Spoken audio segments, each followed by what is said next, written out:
like a little bit of like a procedural drama, like cop show sort of thing going on. In the court of law, there is. Welcome to the Pedal Buffet. I am Patrick. Wait, no. How is it supposed to go? What's up, guys? Welcome to the Pedal Buffet. I am your hungry host, Patrick Hunter, and I'm joined here by our supplemental beautiful dish of a man, Mr. Ryan Burke from 60 Cycle Hum. Oh hi. Oh hi. Oh hi. How are you? I'm good. Oh. I can't wait to dig into this pedal buffet that lays before us and fill my ears till they're bursting. Quite the smorgasbord, if I would say so. Well, myself. you know, that's a term used by a brand that's not here, so.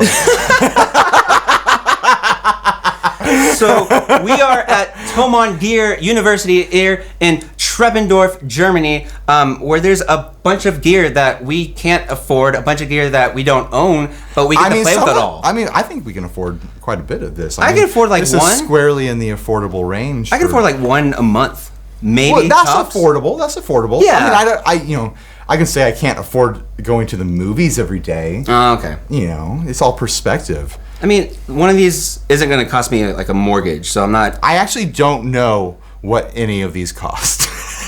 But I'm assuming they're your normal pedal prices. Yeah, so they'll vary from, I don't know, maybe $50 to $300. We got some Harley Benton stuff here. I've been having a lot of fun messing with Harley Benton stuff.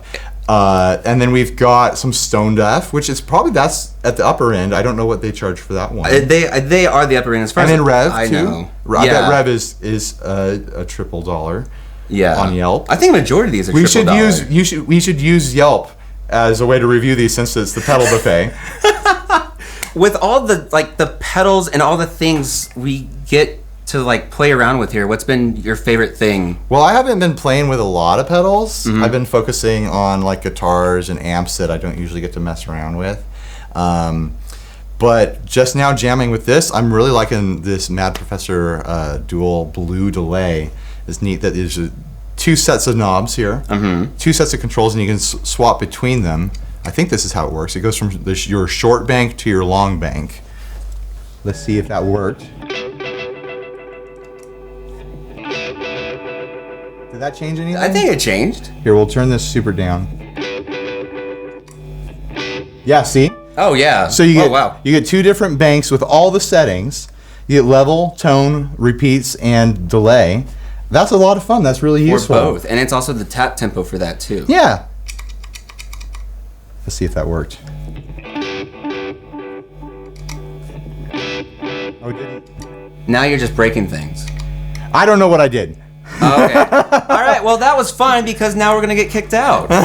Usually, when we're doing demos, we have all this time to really mess around with the pedals and figure them out and get them wired, and then we spend hours just swearing at ourselves, making mistakes, finding parts to play. This format is going to show the people we really are. Oh, God.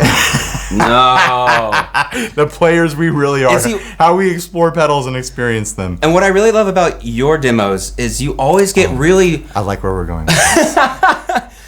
Eat your heart out. What I really like about your demos... What I like about your demos is that it's you. Dang. That's when you just melt in front of me. Don't get too specific, because I don't know if I can remember what your demos are like. So you always get weird with it. And that's what I really appreciate, especially for the more obscure effects. Okay. You go crazy with the effects and you go with it. Like you had one where you were in full scuba gear. Yeah. And the Fathom. Yeah. Morris. Yeah. That was a bad idea. I did like the intro in that, and I had a tube in my mouth, and I was like talking to go through like the lines that I had planned out so I could caption it. I said that really weird. Caption. But it took me like 15 minutes to shoot that part because I kept having to restart because I was like starting to black out and like sweat to death and like go into heat stroke and stuff. My original plan was to play the whole demo in all the scuba gear, and I couldn't do it. Until you said, well, I would rather live through this? Exactly. So like I did 15 minutes in the scuba suit, I stripped it all off, and I had to like lay down on the ground naked and cool off for like an hour. Like it was like serious like heat stroke stuff. So what you're saying is you're not dedicated to your full artwork. And just because I almost died. Yeah. No, it probably didn't die. You were probably so far from death, and all you could think was, you know what? like I just don't want to do it now, but I'm not going to admit it. So I'm just going to say I'm fine. I'm going to make this all fine. up. Yeah. So what about you? Like what pedals have jumped out at you of this thing? So this guy right here, the Trimotron, because I mean, Stone Deaf. I gotta say, the first time I saw Stone Deaf, I was just completely enamored right away, just because of the art. Some of the best art in the pedal biz. I just gotta say that right away. Now you say what you were gonna say. No, that's one of the things. I won't interrupt you again. That's one of the things about it where it's so cool. It pops instantly at you. And so Stefan from the Pedal Zone and we both built like tiny little boards, and we wanted to make as many weird sounds as possible with it. And so I mean, this thing gets weird. Try like if it's gonna do its thing. Am I out of tune?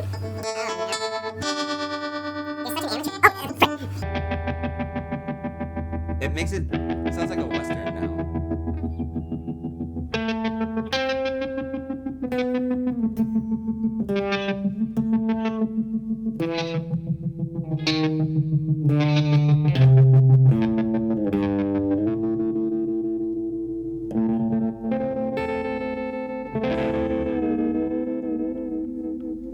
So that one, as well as I was playing around with the new pyramids from Earthquaker Devices. Oh yeah, that thing's nutty. It's like their flanger mixed with everything, as I can tell. Like it came into the shot. It's right here. Where? The pedal board. Look at it. It's right here. I don't like this magic. Stop it. No. I'm gonna catch it. It's too much. We should have done it where your hands can come back out with just actually pulling out a new pedal completely. The magic of editing. Surprise, they're all DS1s. Pull up. Nope. Okay, they're not playing with us. I don't think they're listening to us. They didn't even mean for that to happen. But where do you think pedals, just from, since we both do demos, we like sounds that can get pretty weird. Yeah. Do you see that becoming more of the standard? Because you know how trends happen with pedals, it seems like? I know how trends happen. I do know that, dog. I'd say the way trends happen is lit. But do you think any, I don't know, where do you see pedals going? Are people still going to want the boutique? I think if you're asking, if you're going to make a pedal that is asking a high dollar value, then you have to deliver a lot. Yeah. It used to be that with boutique pedals and these kind of smaller batch and handcrafted pedals, here's a tube screamer with these components, and I swear I've got the golden ears and I made it just right. Like this? Well, this is a new component sort of concept. Didn't they put a tube inside of it? It's got a miniature little tube that they developed for plasma screen TVs. You don't know about that? It's I remember hearing about it, but I just remember. No. I just thought it was a regular tube, but I guess it's super, super small, and it runs on almost no current. But it's technically has all the same components as a tube. As far as I understand, I am not super smart with engineering things. Yeah. But if you're going to charge a lot, then people want a lot of functions. Yeah. And they want it to be able to cover a lot of ground and do brand new things that they haven't been able to do before. And then if you're coming to market with something relatively simple, it better just be dialed in with that golden ear and just be perfect. Otherwise, you got to charge a normal price for, a 3-knob tremolo, Yeah. I mean, that's always the easy thing too. And then there's, what's that one manufacturer, was it Game Changer Audio or something like that? Mm-hmm. They have the piano foot switch thing. They come to market with just completely new concepts. They have that one, and then that distortion that has the plasma. I'm doing the Kickstarter. Yeah? Yeah, so it'll arrive someday. Fingers crossed. Sounds like every Kickstarter. I've never done a Kickstarter before, but I figure they successfully did the piano sustain thing. So I feel like I can trust them. Well, they had them at NAMM too, the actual plasmas. Yeah, and it just looks incredible. It takes a lot for me to be I'm going to buy something instead of begging for it as a demo guy. Industry trade secret. And I really like pedal manufacturers, they're very unapologetically just, we're going to do this and see how it works. I mean, it's got to be a crazy risk to spend the engineering time that it takes to do something like this and then put it out in the market and like cross your fingers, hope people buy this, you know? I mean, there's a risk to any sort of business that you do. Absolutely. I mean, I get the 50/50 pedal made through Pelican Noiseworks, and it's a big financial investment just to get like 20 of them made. And it's like, I hope these sell. They did, didn't they? Like, yeah, every time we do a run, they sell. But it's like, still, if there comes a day where half of them don't, oh my God, what do we do? I guess you're gonna have to rely on all that YouTube money you're getting. I know. Ooh, I'm just rolling. So like, and also I'm moving this over to YouTube now. Like, you've really started dishing out content so much, and do you think you've seen more success from YouTube as compared to the podcast, or is it more of a listen to the podcast and have the YouTube as an addition to it, like a good side dish, I should say, to the entree? We're back in pedal buffet territory. So, in terms of pedal buffets, the podcast is like your salad bar. Okay. And the YouTube is kind of like more the entree station, where you're getting like, you know, the raw like gear content with the YouTube. Yeah. And then you get the salad because it's good for you. It sounded like you thought it was going to be going like, oh, the podcast isn't as good, but you need that podcast to flush you out, make your poops good, and keep you healthy. Fiber. You need the fiber. And there's a lot of like personality information in the podcast that I think drives the way people interact with the YouTube. So it's kind of like this interesting, you know, like media salad. The media salad meal. It's the whole meal. It's another buffet analogy, but they really work together. The numbers are different. Like, technically, we have more subscribers on YouTube, but then it's a totally different scene. Like, people accidentally discover stuff on YouTube. You have to be looking for the podcast to find it. See, I accidentally found your YouTube channel because you did a demo for Fuzzrocious. And then from there, it's like, oh, this is a podcast. Yeah. And this is when I was originally getting into podcasts, because everyone's doing podcasts now. Everyone's listening to podcasts now. I listen to podcasts more than music now. Yeah. And it's just something where it's so weird to me how you're able to find all these different things like out of nowhere.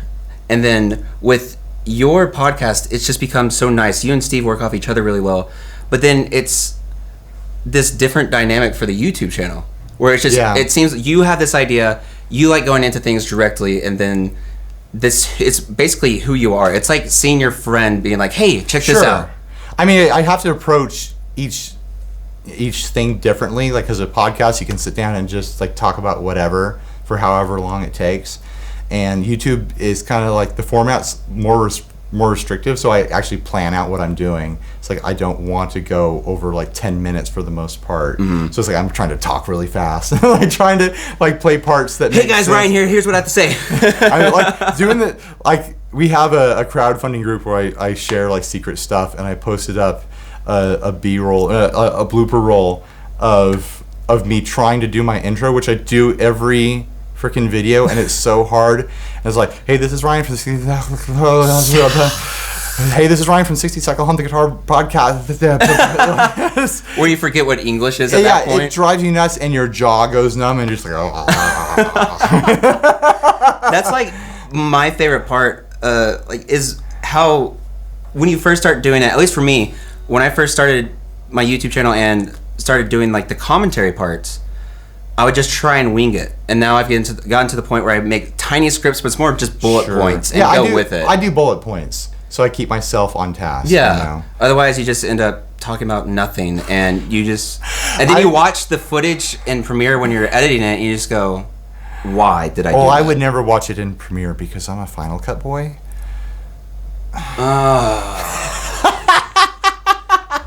It's always a competition with this guy. Why? It keeps our relationship interesting. And so, is there anything specific you want to do with the YouTube channel, like from here on out? Do you want to change it up more, or are you just going to keep rolling with it, so to speak? Camera here, please. I want to look into the camera. Specific things I want to do in the future with it. I just want to make a lot of money. No, move over, Logan Paul. The most interesting thing happening recently with the YouTube channel, like we've had a lot of growth recently, and I found that now I can do things that are strictly entertaining to me and get a really good response for them. Like I'm doing the pedal boarding thing where I just have a little pedal board. Yeah. I've got the Squatch pedal board. I just put 4 pedals on there. The audience requests which pedals I do, and I just combine them together like a fruit salad and see what happens. And it's that's the sort of format. It's really easy for me to record that. We got 2 minutes left. They're telling us. And then it's easy to edit and publish it because I can just play whatever slop I want. I'm technically not representing any of the other companies. I'm doing my own thing. And then I've got the thing where I'm painting the Mustang. I've got that Squire Bullet Mustang, and I take it apart once every week or so. I completely repaint it with these paint pens, and I do whatever I want, and people are loving it. I love just how much reaction I'm getting to that, and that's like what I would do for myself. Yeah. Like how I would entertain myself. So to hit this point where I can do the things that I love to do and have it get a reaction is fantastic. And that's what matters too. Especially, it's who you are, and that's what I think really translates well with your channel, at least. Sure. So I mean, everyone's got to have a niche. Like if you have a YouTube channel, you have to find your niche. And I guess we'll just keep running with the pedal buffet. Yeah, let's play out. Let's fill ourselves up. Let's go over to the dessert bar. Ooh. Get some soft serve. Put some sprinkles on there. Would you say some tasty licks? Let's get some tasty licks.